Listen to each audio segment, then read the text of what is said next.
Aunty, எப்படி இருக்கீங்க? ஓ, தமிழ் தெரியுமா?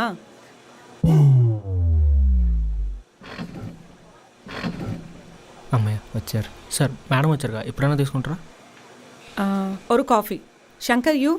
Coffee 2 coffee. Thank you sir. వీట్లో వెళ్ళారం నల్లవరకలా? ఓ, ఇంట్లో అందరు బాగున్నారన్న కదా. ఎల్లారం good good aunty. But Tamil తెలియదు, ఓన్లీ ఎప్పుడు ఇరికింగ్ మాత్రం తెలియం. మీరు ఇంగ్లీష్లో మాట్లాడితే కంఫర్టబుల్, తెలుగులో మాట్లాడితే ఇంకా comfortable. Shankar, you are funny. తెలుగులోనే మాట్లాడదాం.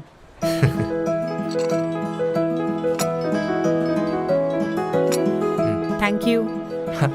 నాకెందుకు అండి థ్యాంక్స్? నీకు కాదు, అతనికి. ఓ, యాక్చువల్లీ మా ఫ్రెండ్స్ అందరు నన్ను చాలా ఫన్నీ అంటారు తెలుసా. నేను వేసిన జోక్లకి గంటలు గంటలు పడి పడి నవ్వుతారు.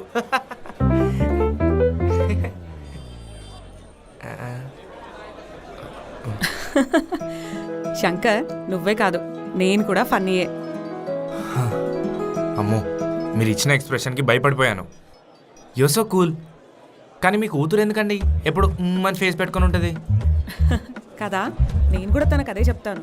ఎందుకు ఎప్పుడు సీరియస్గా ఉంటావు, కొంచెం కూల్గా ఉండొచ్చు కదా అని. నేను కూడా చాలాసార్లు చెప్పానండి, విననే వినదు. ఉండి గట్టం. అవును శంకర్, సేమ్ ఫీలింగ్. అమ్మా, నన్ను తిట్టింది చాలు, ముందు నువ్వు వెళ్ళిన పని కానివ్వు. సరే, నువ్వు ఫోన్ పెట్టే. శంకర్, నేను నిన్ను 3 క్వశ్చన్స్ అడుగుతాను, స్ట్రైట్గా సమాధానం చెప్పు. Okay aunty. అమ్మ అంటే? అడ్జస్ట్ అయ్యేది. మరి నాన్న అంటే? లెక్కలు వేసుకునేవాడు. ఏం మాట్లాడుతున్నావు Shankar? I don't get you. అమ్మ అడ్జస్ట్ అయ్యేది. అడ్జస్ట్ అయ్యే వ్యక్తి అంటే ఏమీ తెలియని వాళ్ళు అడ్జస్ట్ అవుతారేమో అనుకుంటారు, కానీ అడ్జస్ట్ అవ్వాలంటే చాలా మెచ్యూరిటీ అవసరం. అమ్మ ఇంట్లోనే ఉంటుంది, ఇల్లు క్లీన్ చేస్తుంది, వంట వండుతుంది. అమ్మకేం తెలుసులే అనుకుంటాం, కానీ సముద్రం ఎంత లోతో అమ్మ ప్రేమ కూడా అంతే లోతు. తాగొచ్చిన భర్త ఒకరికి, అవమానించే అత్త ఒకరికి, ఆడిపోసుకునే ఆడపడుచులు, తోడికోడలు కొంతమంది, ఇలా చూసుకుంటే ఎన్నో. అన్నీ చూడ్డానికి బాగానే ఉన్నాయనిపిస్తుంది, కానీ అలా బాగానే కనిపించడానికి సర్దుకుపోవడం ఒకటే కారణం. అది ఏమి చేయలేక సర్దుకుపోవడం కాదు, అమ్మ అనే పదం నుండి దూరం వెళ్ళడం ఇష్టం లేక అన్నీ తెలిసి అన్నీ భరించింది. అంటే అత్తలది ఆడబడుచులదే తప్పంటావు? లేదు, వాళ్ళు కూడా అమ్మలే, వాళ్ళు కూడా అన్నీ చూసి భరించిన వాళ్ళే. మరి నాన్నంటే లెక్కలేసేవాడన్నావు? మగాడి జీవితం 25 ఏళ్ల తర్వాతనే మొదలవుతుంది. అప్పటి వరకు అమ్మ చాట్నే పెరుగుతాడు. స్కూల్లో, కాలేజ్లో నాన్న డబ్బులు లెక్క లేకుండా ఖర్చు పెట్టుంటాడు. కానీ లైఫ్లో తన మొదటి శాలరీ అందుకున్న రోజే రియాలిటీని చూడడం మొదలు పెడతాడు. నాన్న చేసిన అప్పులు తీర్చాలి, అమ్మకి నగలు చేయించాలి, ఆ తర్వాత పెళ్ళి, పెళ్ళం, పిల్లలు, బాగోగులు చూసుకోవాలి. ప్రతిదీ లెక్కే, ప్రతిదీ అవసరమే.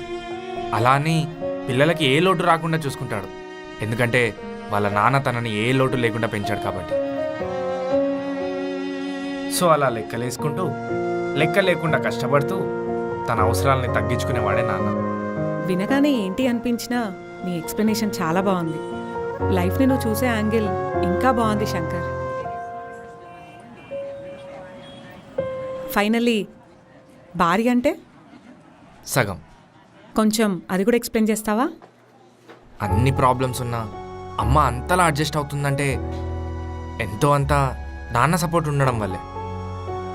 అన్ని క్యాల్కులేషన్స్తో, అన్ని బాధ్యతలతో నాన్న ఇంకా ముందుకు నడుస్తున్నాడంటే ఎక్కడో చోట అమ్మ సపోర్ట్ వల్లే. ఒక రిలేషన్షిప్ని నిలబెట్టుకోవడానికి, ఓ కుటుంబం అనే పెద్ద షిప్ని ఒడ్డుకు చేర్చడానికి కష్టపడే 2 క్యాప్టెన్సే అమ్మ, నాన్న. అందుకే భార్య అంటే భర్తలో సగం, భర్త అంటే భార్యలో సగం.